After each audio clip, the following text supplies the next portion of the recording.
Hey folks, I'm Parker, and this was supposed to be a gear review. I was supposed to review these Sony APS-C lenses. I've got the kit lens from an A6300. It's, I think, 16 to 50 stabilization on it as well. This puppy over here is the Sony 18 to 105, so a lot more range on it. Also has image stabilization, and then it goes down to an f4. Or it's a constant f4, I should say. So a little bit better at those higher ranges than the kit lens. This is Canadian, I think 800 bucks or something, just under $1,000 with taxes. And then at the highest range, I have 3 Sigma prime lenses. So I've got the 16 millimeter, which is actually on the camera. And then this puppy, yeah, this is the 30 millimeter. And then this one is a 56 millimeter. So kind of like a little 3-lens kit for Sony APS-C. And these are all primes, but they all go down to like a 1.8 or maybe a 1.4. I think a 1.4 aperture. So they're all really good in low light. And so I decided that I was gonna film a scene using all these different lenses for different angles. And so you can compare them angle by angle rather than comparing them with landscape shots next to each other. So that was the idea that I came up with. My wife Allie was even a great sport and volunteered to film a scene with me. And then after I filmed the scene, I realized right away that this was a bad idea and that I wasted my money on all these lenses. And I will tell you why, but since I did film the scene and I'm pretty sure you want to see it, I'm going to show it to you. So here it is.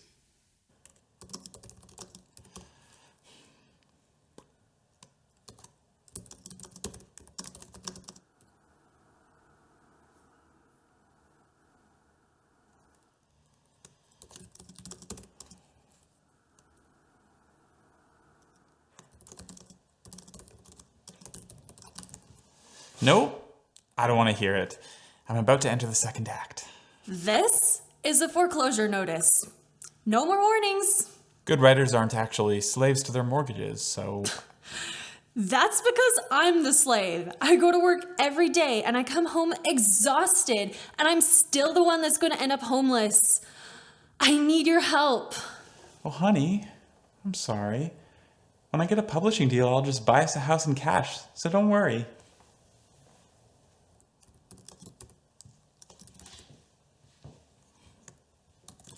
You know, one day you'll look back at this and think, this was a really great time. We were young, we were hungry, we were alive. That's pretty good. I think I'm going to use that.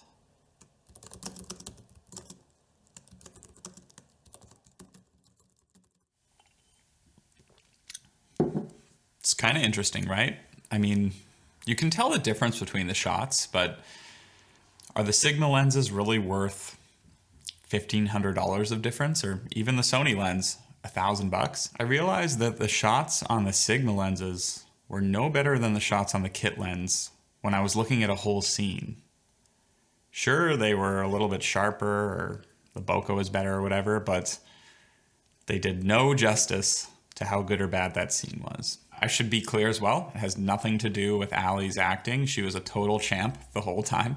And she dealt with me very well. I realized as a beginner filmmaker on a budget, it makes no sense to spend your precious time earning money to buy lenses. What I really should have done with my time, in retrospect, was work on my dialogue writing skills, work on the frame composition for this, even spend time rehearsing so that we can discover the depth of the scene.